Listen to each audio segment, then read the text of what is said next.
बोलिए मात की, अखंड ज्योत की। मैं विशेष रूप से आज निवेदन करना चाहूंगा मातृशक्ति से, क्योंकि वर्तमान परिदृश्य में, वर्तमान हालात में, वर्तमान परिस्थितियों में आपकी जिम्मेदारी सबसे ज्यादा है। इतिहास उठाकर देखते हैं यदि हम, तो इतिहास में हम देखें तो नारी शक्ति के पास सारी शक्तियां मौजूद है।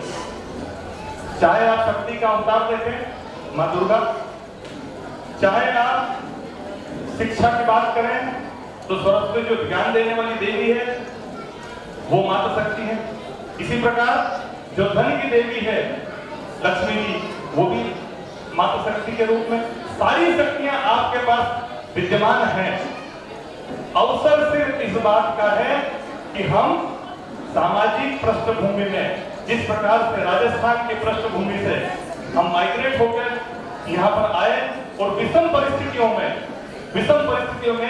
जिस प्रकार से हमने हमारे परिवार को आर्थिक, सामाजिक, धार्मिक सभी दृष्टियों से उसको यहाँ पर स्थापित किया, और माता जी की कृपा से हम सभी क्षेत्रों में, चाहे वो धार्मिक क्षेत्र हो, चाहे आर्थिक क्षेत्र हो, चाहे शिक्षा का क्षेत्र हो, सभी क्षेत्रों में हम 100 में से 100 नंबर ला चुके हैं। अब बात आती है कि जब लक्ष्मी जी आ जाती हैं तो सरस्वती जी शायद नाराज हो जाती है, और यही ये समय की मांग है, और यही एक सबसे बड़ी समस्या हर घर परिवार की है। हम माँ बाप का धर्म तो निभाते हैं, परंतु हम हमारे बच्चों के साथ दोस्तों का व्यवहार नहीं निभा पा रहे हैं। ये मैं समझता हूँ कि सबसे बड़ी समस्या।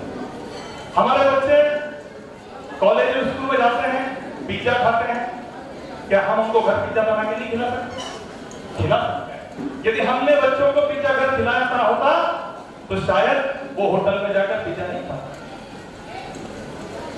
हमने हमारे लड़कों का यदि मोबाइल चेक किया होता, हम बच्चों को प्रेशर करते हैं, कहां जा रही हो, 5 बजे आना था, 6 बजे क्यों आई? कभी हमने हमारे लड़कों को पूछा?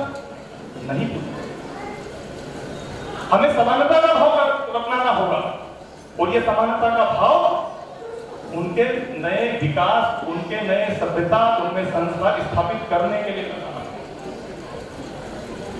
मैं मानता हूं कि समाज में हमें कमाना चाहिए, बिल्कुल कमाना चाहिए, पर उसी अनुपात में हमारी आने वाली विरासत में संस्कार स्थापित करने के लिए संस्कारों को भी कमाने की बहुत ज्यादा आवश्यकता है। इस बात पर विशेष ध्यान देने की जरूरत है। हम हमारे बच्चों से अपेक्षा करते हैं कि वो इंजीनियर बने, डॉक्टर बने। हर बच्चा इंजीनियर और डॉक्टर नहीं बनता। फिर हम क्यों अपेक्षा करते हैं? और यदि उन अपेक्षाओं पे खरा नहीं उतरता है तो हम उसके प्रति नकारात्मकता दिखाते हैं।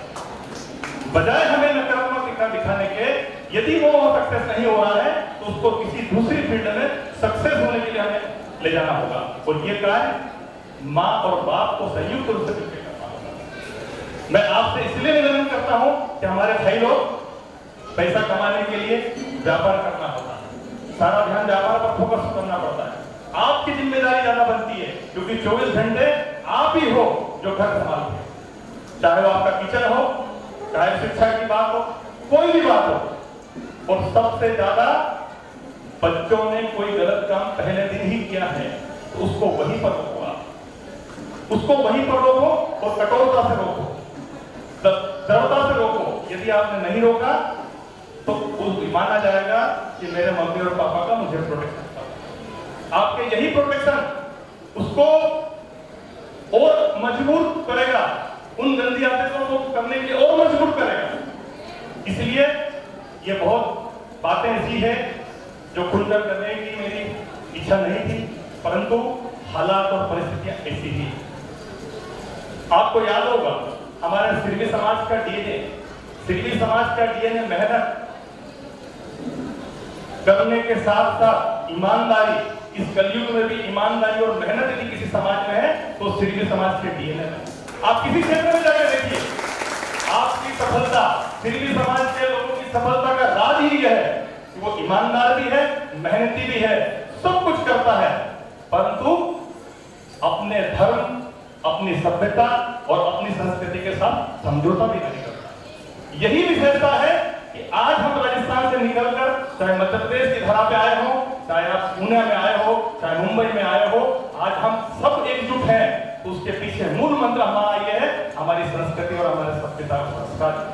वही ये कारण है और उसी के लिए हम संघर्ष कर रहे हैं कि हमारी आने वाली पीढ़ी में शायद उनकी कमी हमें महसूस हो, उनको कैसे मजबूती प्रदान होगी, उसके लिए कुछ छोटी छोटी चीजों को हमें इस्तेमाल करना होगा।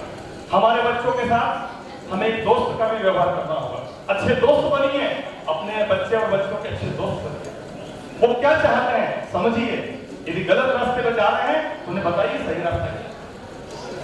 यदि हम सही रास्ता नहीं बताएंगे तो जो गलत रास्ते में चल रहा है उसको पता है ये रास्ता सही है। आपको अपने बच्चों के साथ, माँ बाप के साथ साथ में एक दोस्त की भूमिका निभाना पड़ेगी। और बच्चों को मैं यही कहना चाहूंगा कि इस दुनिया में यदि सच्चे कहीं भगवान है तो वो आपके घर में है, वो है वो आपके पिता और आपके माता।